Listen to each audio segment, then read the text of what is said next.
This is No BS Job Search Advice Radio, episode 1458. I'm Jeff Altman, the Big Game Hunter, and welcome. Today's episode is about whether or not executive search firms will look at an unsolicited resume. Now, I know there are contingency firms that say, we are an executive search firm, but they really aren't. Folks in the executive search business are very clear about it, and they are 100% accurate. And that's who I'm speaking to, people who want to contact those firms. Hope you find it helpful. Give it a great review in Apple Podcasts, Stitcher, wherever you listen to the show. And by the way, if you'd like me to critique your resume, well, there'll be a link on my new website shortly. The site is about 2 weeks away from launching. I'm really excited about it. I'm trying to get it up before Memorial Day so we can knock out some of the problems with it.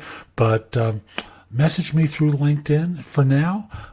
Tell me that, connect with me there at linkedin.com/IN/The Big Game Hunter.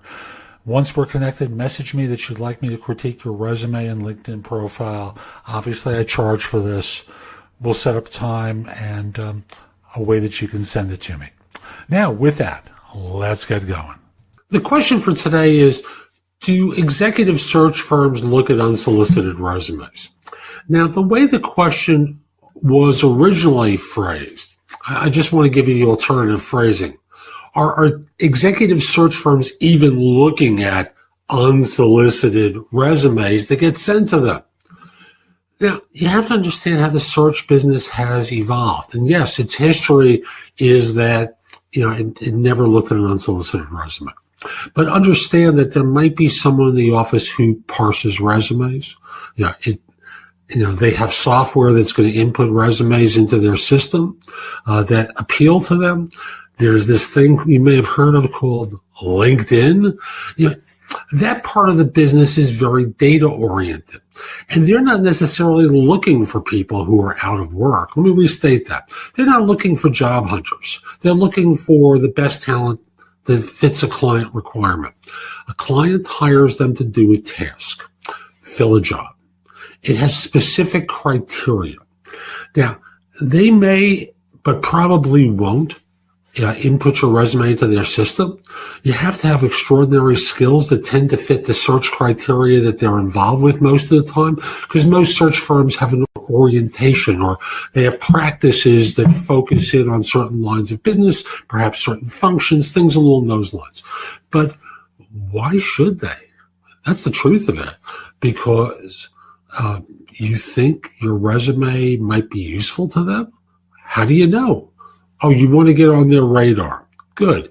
Do something great that fits the search criteria. Get written up about, get featured in an interview. Do things that turn your work into celebrity, so that you're not just some person who's sitting at a desk doing a job that you think is so valuable to other people. Get known. You see, this is part of the branding process that most people don't get. And search firms are acutely aware of how important the brand is, because it makes someone more saleable to their client. It's not like they're trying to fill a staff level position. They're trying to hire successful executives. What makes someone appear to be successful? Answer: a vivid credential. And I'm going to call it a vivid credential because it's known, respected, been recognized, been written or interviewed about, has been on the stage talking about. These are criteria that, allow them to recognize that other people have vetted you and have vetted your work and have identified you as being successful, smart, and a leader. Sending a resume in? Useless. Or let me restate that. It's almost useless. You may get lucky, but the likelihood of you being lucky is so small. Better to put all that effort into developing reputation that's visible, where you write about, you are published, you are interviewed, you are on stage talking about your accomplishments, rather than just simply being some guy who sends a resume in. Why do you want to be some guy or some woman who's sending them a resume and having A researcher look at it going, why do we have this thing? Delete. Seriously, why do we have this resume? Because it fits nothing that they're looking for. Again, the nature of search has evolved, so the data is more readily available.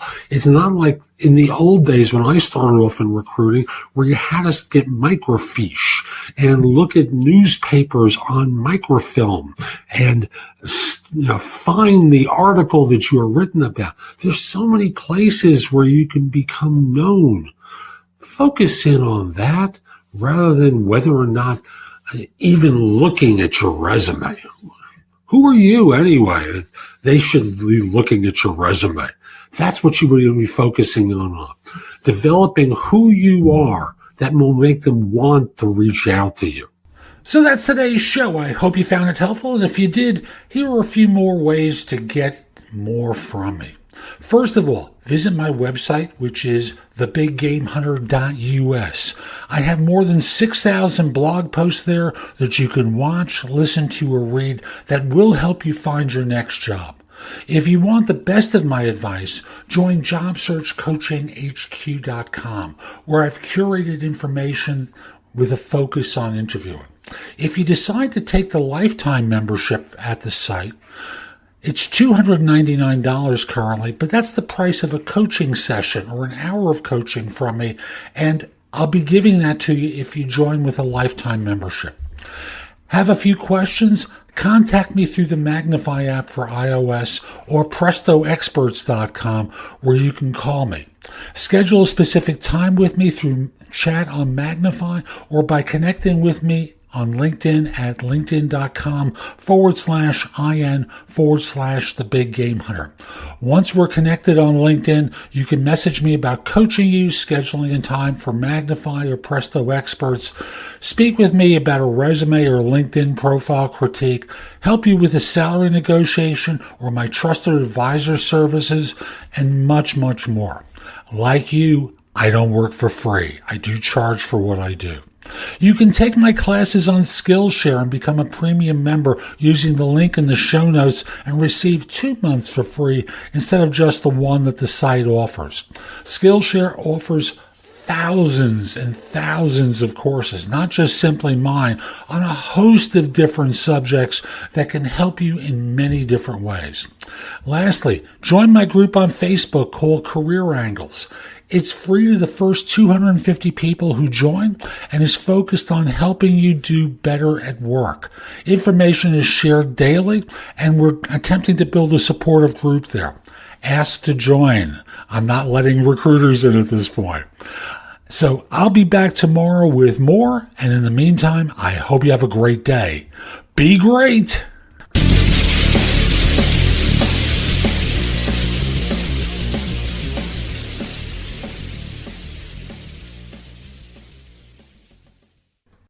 New Ellen, the newly single Julie Bowen. I don't want to date. Do you? No, I'm married. I don't think she'd be happy about that. Plus, Ellen's $1 Million Man. You could win $35,000 if you get this one. Ellen, today at 3 on NBC for New York. Then at 4, get 20 minutes of uninterrupted news, plus your exclusive 10-day forecast, all before the first commercial. Join Stephen Holt, Natalie Pascarella, and Dave Price for News for New York at 4 p.m. Today on NBC for New York.